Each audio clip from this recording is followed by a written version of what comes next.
Hello friends, आप सभी को mathematics bye Neeraj Kumar YouTube channel में स्वागत है। आज हम लोग क्लास 10th के समांतर श्रेणी के बारे में पढ़ेंगे। देखिए, समांतर श्रेणी होता क्या है, इसके पढ़ने से पहले हम लोग यह पढ़ना चाहेंगे कि श्रेणी होता क्या है। श्रेणी का मतलब होता है कि वैसी संख्या जो खास नियम या जो खास पैटर्न के अनुसार का होता है आगे बढ़ता है। यानी पहले श्रेणी पढ़ते हैं वैसी संख्या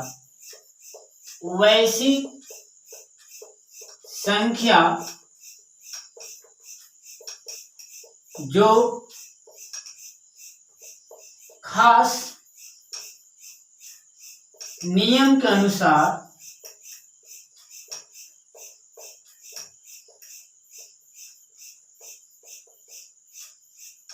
नियम के अनुसार आगे बढ़ता है, श्रेणी हो गया। देखिए, श्रेणी आपको बहुत टाइप से होता है। इस क्लास 10th में आपको सिर्फ पढ़ना है अर्थमेटिक प्रोग्रेशन, इसको शॉर्ट फॉर्म कहते हैं, एपी भी कहते हैं। ऐसे क्लास 11th में पढ़ना होगा ज्योमेट्रिक प्रोग्रेशन, उसमें भी थोड़ा सा पढ़ना है हार्मोनिक प्रोग्रेशन।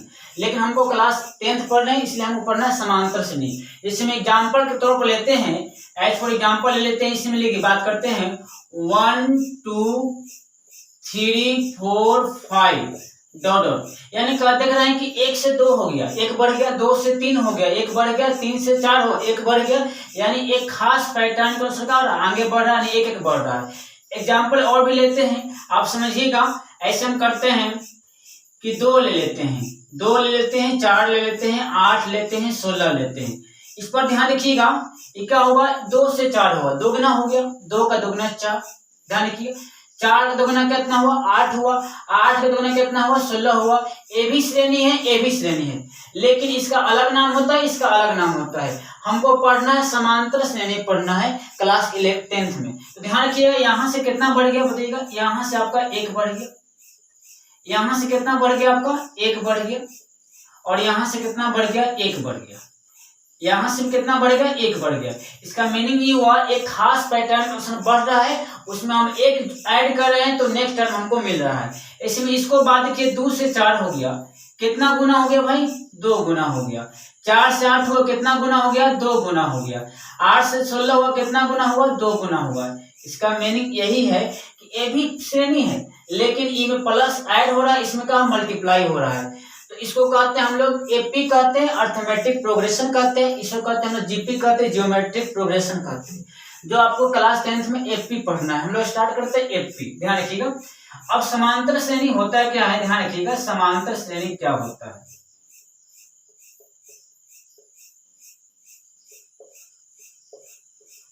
समांतर श्रेणी, बात समझिएगा। समांतर नाम है समांतर, इसको अगर मतलब तोड़िएगा, समान प्लस अंतर, क्या होगा, समान प्लस अंतर को हम समांतर श्रेणी कहते हैं। कुछ विद्यार्थी का क्या होता है, इसको रट लेते हैं कि 2 लगातार संख्याओं का अंतर को हम लोग क्या कहते हैं, अगर 2 लगातार संख्याओं का अंतर समान होगा उस श्रेणी कहते हैं हम लोग समांतर श्रेणी कहते हैं। रटना नहीं है, थोड़ा सा इस वर्ड पर गौर करिएगा। समांतर का मतलब होता है समान प्लस अंतर। इसका मीनिंग हुआ 2 लगातार संख्याओं के अंतर को, 2 लगातार संख्याओं के अंतर अगर समान हो उस प्रकार श्रेणी को हम लोग समांतर श्रेणी कहते हैं। ध्यान रखिएगा, इसको डिफिनेशन के तौर पर लिखते हैं। 2 लगातार, लगातार लिखना जरूरी है, लगातार नहीं लिखिएगा, डिफिनेशन गलत हो जाएगा। 2 लगातार संख्याओं, 2 लगातार संख्याओं का अंतर, 2 लगातार संख्याओं का अंतर समान हो चाहे बराबर हो, उसे समांतर श्रेणी कहते हैं। इसे एपी मतलब होगा अर्थमेटिक प्रोग्रेशन, इसे एपी से सूचित किया जाता है।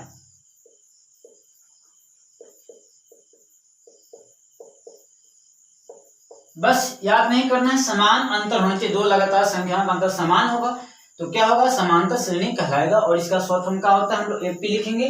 ध्यान रखिएगा, समांतर श्रेणी के लिए शॉर्ट फॉर्म एपी लिखना बड़ा बेटर काम होता है, क्योंकि समांतर श्रेणी लिखना टाइम लग जाएगा। ठीक है, और आप लोग ये सवाल होता है भाई कि मतलब है कि थोड़ा एग्जाम्पल तो बताइएगा। जैसे हम एग्जाम्पल लेते हैं, 5 लेते हैं, 7 लेते हैं, 9 लेते हैं, 11 लेते हैं। हर एक टर्म पर ध्यान दे, 5 से 7 हो गया, कितना बढ़ गया भाई? 2 बढ़ गया। 7 से 9 कितना होगा? 2 बढ़ गया। 9 से 11 कितना हो गया? 2 बढ़ गया। इसका मतलब इस सब में 2 है। इसको एपी में होगा कि नहीं होगा? आपका पहला एक्सरसाइज मतलब फाइंड आउट करना है कि एपी है बस। तो अंतर क्या होना चाहिए? समान होना चाहिए। अंतर क्या होना चाहिए? समान। 2 2 2 समान एपी में है, यानी यह क्या होगा? समांतर श्रेणी में होगा। एक और एग्जांपल लेते हैं। अगर हम लेते हैं 5 ले लेते, चलो 5 ही ले लेते भाई, 6 लेते हैं, 8 लेते हैं, 7 लेते हैं, 9 लेते हैं। आपसे कहेगा कि एपी में है कि नहीं है। तो पहले देखिए अंतर, देखिए दो लगातार। तो 5 से 6 कितना बढ़ गया? 1 बढ़ गया। 6 से 8 कितना बढ़ गया? 2 बढ़ गया। 8 से 7 कितना बढ़ा? नहीं, घटा, 1 घट गया। यानी कहने का मतलब है कि -1, इस वैसे भी कह सकते हैं -1 बढ़ गया चाहे 1 घट गया। 7 से 9 कितना बढ़ गया? 2 बढ़ गया। यानी यहाँ देख रहे हैं कि 1 बढ़ रहा है, यहाँ 2 बढ़ रहा है। 1 2 कभी बराबर नहीं हो सकती है। तो एपी में होगा कि नहीं होगा? अंतर समान तो नहीं है, तो ये क्या होगा? एपी में नहीं है। ध्यान रखिएगा, ये क्या होगा? एपी में नहीं है। एग्जाम में ऑब्जेक्टिव में पूछता है कि कौन सा सीक्वेंस चाहे कौन सा श्रेणी आपका एपी में है। तो एपी पहचानने का सिंपल तरीका है, 2 लगातार संख्याओं का अंतर निकालिएगा और वो समान आएगा तो एपी में होगा, समान नहीं आएगा तो एपी में नहीं होगा। ठीक है, कोई दिक्कत ना होनी चाहिए। तो पहले इसको क्या करना है? नोट डाउन कर लीजिएगा। चलिए, इसको आप नोट डाउन कर लिए होंगे।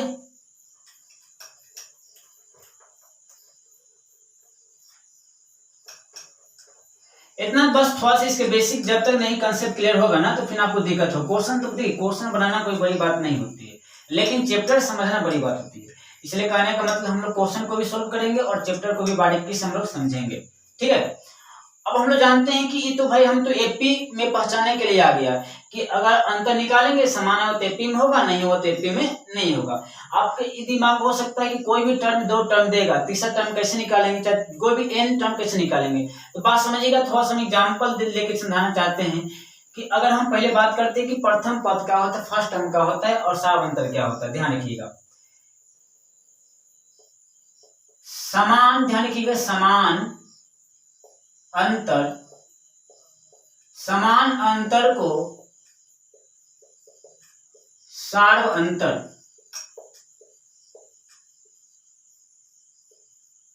कहते हैं। इसे डी से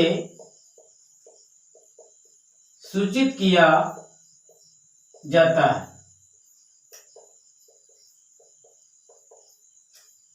देखिएगा, पहला बात है कि समान प्लस अंतर क्या होगा? सार्वंतर। इसको इंग्लिश में कहते हैं कॉमन डिफरेंस कहते हैं।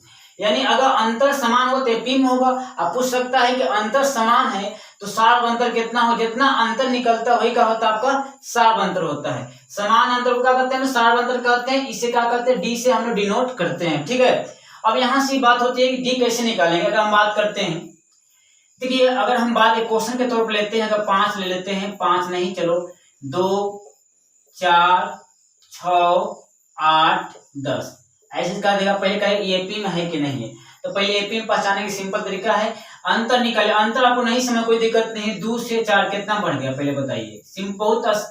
बहुत सिंपल लैंग्वेज बता रहे हैं कि कुछ लोग क्या करते हैं T2 - T1 करते हैं, T3 - T2 करते हैं, बहुत झमेला होता है, उतना करना है ये नहीं है। 2 से 4 कितना बढ़ गया? 2।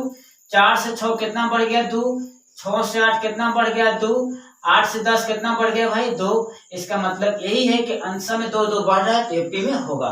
पहला जवाब हो गया कि यह भाई एपी में है, एपी में है। अब यहां से बात होती है, कहा जाएगा कि इसका सार्वंतर कितना हुआ। जितना बढ़ता है, ध्यान रखिएगा, जितना बढ़ता है वही क्या होता है? सार्वंतर होता है। यानी कितना बढ़ गया भाई? कितना बढ़ गया? सार्वंतर कितना हुआ? 2 हो गया।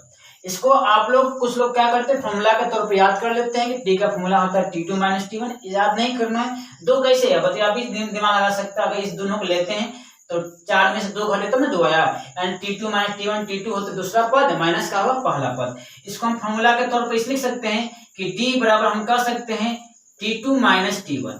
T2 - T1 क्या है? Tn - Tn - 1। आप लोगों का समझ नहीं आएगा।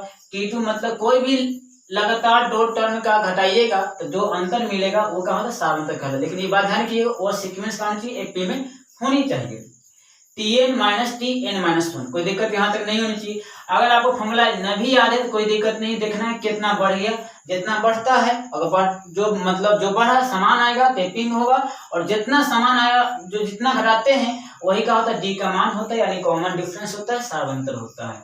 ठीक है, आपको डी निकालना भी आ गया, कोई दिक्कत नहीं, फॉर्मूला याद है अच्छी बात है, न भी याद है तो डी निकाल सकते हैं, तरीका आपको बता चुके हैं। चलिएगा, अब यहाँ से बात होता है कि प्रथम पद क्या होता है भाई। प्रथम पद कुछ नहीं होता है, प्रथम है आपको एक प्रथम व्यक्ति कैसे, अगर हम लाइन बिठा देंगे, ये राम है, ये श्याम है और ये क्या है, सीता है, तो हम पूछेंगे इधर से प्रथम व्यक्ति कौन होगा, राम होगा, इधर से प्रथम व्यक्ति कौन होगा, सीता होगा। इसका मीनिंग ये होता है कैसे आप पॉइंट ऑफ रेफरेंस क्या लेते हैं। अगर हम इधर से कहते हैं तो राम होगा, इधर से कहेंगे तो सीता होगा। तो बताइएगा अगर हम इस टर्म का बात करते हैं, इस सीक्वेंस का बात करते हैं, श्रेणी का बात करते हैं, इधर से कहेंगे तो फर्स्ट टर्म का होगा, फर्स्ट टर्म पहला पद कितना मिलेगा, 2, यानी हम कह सकते हैं कि ए का मान, ए का होगा, ए का मान यहाँ से हो जाएगा, ए कहिए चाहे A1 कहिए चाहे T1 कहिए, कोई बड़ी बात नहीं होता है, ए का मान कितना हो जाएगा, 2। हम T2 का बात करेंगे भाई, T2 कहिए या A2 कहिए, बात समझिएगा, T2 कहिए चाहे A2 कहिए, तो दूसरा पद कौन होगा, पहला पद 2, दूसरा पद कितना होगा, 4। अगर हम यहाँ से बात करें T3 कहेंगे, T3 कहिए या A3 कहिए, तो बताइएगा तीसरा पद कौन होगा, पहला पद 2, दूसरा पद 4, तीसरा पद कितना होगा, 6। जितना पद कहेगा आप निकाल सकते हैं, इसमें कोई डाउट नहीं होनी चाहिए। ठीक है, तो क्या करना है ना, चलिए इसमें कुछ स्पेस है, इसको में हम यूज कर लेते हैं। तो आपको इस समझ में आया भाई कि कॉमन डिफरेंस होता क्या है, सार्वंतर का होता है, दो लगातार संख्याओं घटाइएगा, अगर अंतर समान होगा तो वही अंतर का कहते हैं, सार्वंतर कहते हैं। और हमको डी ए होता है प्रथम पद फर्स्ट टर्म, टी होता है A2 होता है, चाहे T2 कहिए का कहिए सेकेंड टर्म, और T3 चाहे A3 का होगा थर्ड टर्म होता है। ठीक है, कोई दिक्कत यहाँ तक नहीं होनी चाहिए। चलिए अब यहाँ से हम देखिए, आप लोग फॉर्मूला पढ़े होंगे कि टेन का फॉर्मूला होता है a plus n minus 1 into d, यानी एनवा पद फॉर्मूला पढ़े होंगे, लेकिन फॉर्मूला आया कहाँ से उस पर थोड़ा हम गौर करने का बाद देखिए कंसेप्ट आप डायरेक्ट फॉर्मूला लिखवा सकते हैं, आपको भी ठीक लगेगा, लेकिन आपको ये जानना चाहिए कि formula Tn equal to a plus n minus 1 d होता क्या है, आया कहाँ से, उसको हम समझाने का प्रयास करते हैं, थोड़ा देखिएगा समझ में आपको भी आएगा। एग्जाम्पल हम लेते हैं, इसी एग्जाम्पल ले लेते हैं भाई, 2 लेते हैं, 4 लेते हैं, 6 लेते हैं, 8 लेते हैं, ये तो आपको कंफर्म है कि एपी में है, क्योंकि 2-2 बढ़ रहा है, एपी में है। अब कुछ लोग क्या करते बताते हैं आपको, क्या करते हैं, डी निकालते हैं, T2 माइनस T1 करते हैं, पहले T2 माइनस T1 निकालेंगे, फिर T3 माइनस T2 निकालेंगे, बराबर तब कहेंगे, उतना करना है या नहीं है, देखेते हैं ऐसे बता सकते एपी में है कि नहीं। 2 से 4 2 बढ़ गया, 4 से 6 2 बढ़ गया, तो कहने का मतलब हमेशा 2 बढ़ रहा है, तो 2 हमेशा बराबर बढ़ रहा है तो एपी में होगा, काहे लिखने की जरूरत है, कलम बिना कलम को भी चलाए हुए बना सकते हैं। ठीक है, तो अब यहाँ से बात कर देना है भाई कि इसने पूछेगा कि आप बताइए एपी में है, तो पहला तो दिखाई दे रहा है एपी में है। दूसरी बात होगा हम टीएन का फॉर्मूला लाते क्या है, अच्छा बताइएगा एपी में है तो भाई फर्स्ट टर्म कितना, प्रथम पद कितना होगा, पहला पद 2 हो जाएगा, देखिए 2 से 4 हुआ, कितना बढ़ गया, 2 बढ़ गया। तो डी का होता है, देखिए पहला तरीका डी निकालने का तरीका ये होता है कि आप जो मतलब रूढ़िवार तरीका होता है ना, गुरुजी बताएंगे T2 माइनस T1 किए हो, ऐसे नहीं होता है, वो तो बना सकते हैं T2 यानी 4 माइनस 2 का 2 आंसर आएगा, लेकिन उतना नहीं करना, जल्दी फास्ट करना है। तो 2 से 4 हुआ, कितना बढ़ गया, 2, यानी डी का मान 2 हुआ, बिना घटाए हुए बना सकते, थोड़ा लॉजिक लगाइएगा, फास्ट कैलकुलेशन करिएगा, तुरंत बनेगा। चलिए यहाँ से कोई दिक्कत नहीं, मान लेते हैं आपको फर्स्ट टर्म और सेकंड टर्म दिया हुआ, मान लेते हैं आपको थर्ड टर्म निकालना है, यानी 2 और 4 दिया हुआ है, कहते एपी में है तो तीसरा पद निकालिए। तो बताइए तीसरा पद यानी T3, तो आप ये बताइए 6 हमको लाना है, आपको ए और डी दिया, थोड़ा गौर करिएगा, थोड़ा समझने में दिक्कत होगा, अगर थोड़ा वीडियो में बने रहिएगा तो लास्ट में आपको समझ में आ जाएगा, नहीं है कोई दिक्कत नहीं है, लास्ट में फॉर्मूला याद कर लीजिएगा, काम चल जाएगा। ठीक है, तो यहाँ से हम T6 6 लाना है आपको, आपके पास देखिए आपके पास 2 है, इसको मिला के 6 लाना है, हम क्या करते हैं, इसको हम 2 को लिख देते हैं, और ये क्या कर देते हैं भाई, इस 2 को हम लिख देते हैं, और कहने का मतलब क्या करते हैं, इसमें 2 से गुना कर देते हैं, यानी 2 गुने 2, तो ना 2 दूनी 4 और 4 2 6 होता है। अब हम T3 निकालना, ध्यान रखिए T4 निकालना है, तो देखिए चौथा पद क्या है, 2 4 6 8, चौथा पद 8 है, हमको ए देले है, डी देले है, 8 लाना है, तो यहाँ से बताइएगा हम ए तो लिख देते, चलो भाई ये लिख देते हैं, इन्हें हम 3 से गुना कर देते हैं, 3 से इसलिए गुना करिए भाई कि 2 हमको लाना है, 2 हमको मतलब 8 लाना है, 2 लिख दिए, 3 दूनी 6 और 6 2 का होगा 8 हुआ। इसका मतलब समझ रहे हैं आप लोग, ए है तो ए तो कॉमन चीज है, यहाँ 3 तो यहाँ क्या हुआ 2, यहाँ 4 तो यहाँ क्या हुआ 3। इसका मतलब ये समझ सकते हैं कि अगर हम nवां पद निकालना है, tn निकालना है, तो फर्स्ट टर्म तो में कोई चेंजिंग नहीं हो रहा है, ए तो ए रहेगा। इसमें क्या हुआ है 4 तो 3 हुआ, यानी एक घट रहा है भाई, तो इनमें n है तो एक घटेगा तो कितना बचेगा n-1। और 2 एकड़ों में है, 2 एकड़ों में है, यानी जितना d होता है उतना ही d होता है, यानी tn का फॉर्मूला निकल के आया कि नहीं है। कुछ बात समझ में आ रही, ये हम फॉर्मूला निकाले कि फॉर्मूला कहने का आया कहाँ से, प्रूफ करके बता दिए। tn इक्वल का होगा a plus n-1 into D. लेकिन आप लोग यही पढ़े होंगे, डायरेक्ट गुरु जी बताए होंगे tn इक्वल का होता है a plus n-1 into D. इस फॉर्मूला को याद रख लीजिएगा। अगर याद नहीं है तो तरीका समझाने का हम प्रयास किए हैं कैसे फॉर्मूला आया, ठीक है। अब आपको ये सवाल हो सकते हैं भाई कि tn है क्या, tn को क्या कर सकते हैं, tn का और भी क्या नाम है, ध्यान रखिए tn कहिए चाहे n कहिए, कंफ्यूज मत होइएगा, tn कहिए चाहे n कहिए, इसका नाम है nवां पद। क्या है nवां पद, nवां पद, या इसको हम लोग अंतिम पद भी कहते हैं, अंतिम पद। इंग्लिश होता है nth टर्म या लास्ट टर्म कहते हैं, ठीक है। tn का एक और भी नाम है, ध्यान रखिए, tn कहिए चाहे n कहिए चाहे l कहिए, क्या कहिए tn कहिए चाहे n कहिए चाहे l कहिए, इसका भी मतलब होता है nवां पद चाहे अंतिम पद। ए क्या है, एबीसीडी में ए का होता है पहला स्थान पर होता है, इसका नाम भी हो गया फर्स्ट टर्म, यानी प्रथम पद। ए का हो जाएगा प्रथम पद हो जाएगा। अब बताइए डी क्या होगा, डी यहां से होता है, डी आपका होता है सार्व अंतर होता है, सार्व अंतर यानी कॉमन डिफरेंस हो जाएगा। और एन होता है पदों की संख्या, नंबर ऑफ टर्म्स, पदों की संख्या। यानी आपको फॉर्मूला क्या याद करना है ना, tn का फॉर्मूला याद करना है। tn का फॉर्मूला होता क्या है a plus n-1 into D. और कैसे आया उसका तरीका बताए थे, कैसे भी याद, एक तरीका थोड़ा ध्यान रखिएगा, a लिख देना है, अनुमान बताइए, कोई भी आदमी पहले का बात करते a, उसमें से n-n घटा देना है, n में से a घटा देना है और d से गुणा कर देना है, ठीक है। क्या करना है इसको पहले नोट डाउन कर लीजिएगा।